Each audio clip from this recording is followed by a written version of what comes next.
Assalamualaikum warahmatullahi wabarakatuh. Bismillahirrahmanirrahim. Tuntutan masyarakat Aceh pecinta Ahlus Sunnah wal Jamaah memperhatikan maraknya aliran sesat dan pendangkalan akidah serta penyebaran paham-paham yang bertentangan dengan Ahlus Sunnah wal Jamaah di Aceh akhir-akhir ini, sehingga dikhawatirkan akan memicu konflik horizontal dan sektarian di bumi Serambi Mekah ini. Maka kami masyarakat Aceh pecinta Ahlus Sunnah wal Jamaah menyatakan sikap sebagai berikut. 1. Meminta pemerintahan Aceh untuk mengatur seluruh tata cara pelaksanaan ibadah di Aceh sesuai dengan mazhab Syafi'i sebagaimana yang pernah dilaksanakan oleh Syekh Abdul Rauf As-Singkili Syiah Kuala. 2. Meminta kepada pemerintah Aceh untuk menyerahkan posisi imam besar dan imam rawatib serta segala yang menyangkut dengan ibadah dan pengajian Masjid Raya Baitur Rahman Banda Aceh kepada ulama Aceh yang bermadhab Syafi'i. 3. Meminta kepada pemerintah Aceh agar pengelolaan Masjid Raya Baitur Rahman Banda Aceh di bawah kontrol Wali Nanggro Aceh. 4.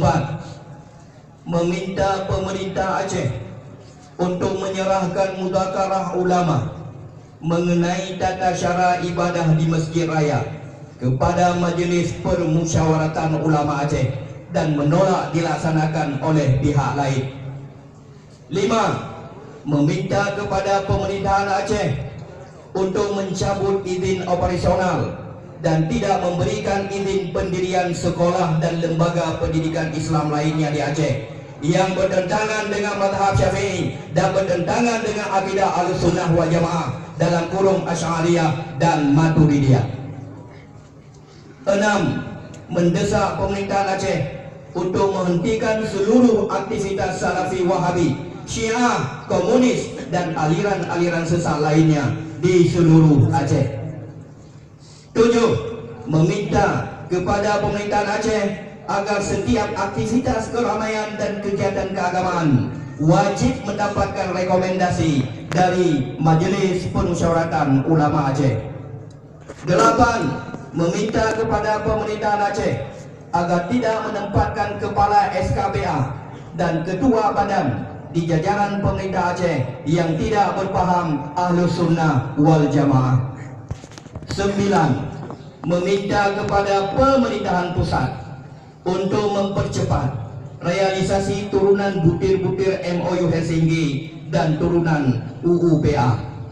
10. Mendesak pemerintah Aceh dan pemerintah pusat untuk menjalankan Qanun Aceh nomor 8 tahun 2012 tentang lembaga Wali Nanggro.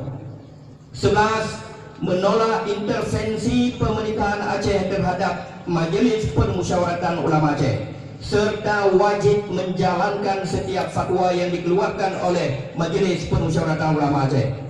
12. Meminta kepada pemerintah Aceh untuk menjalankan Qanun Jinayat dan Qanun Acara Jinayat secepatnya.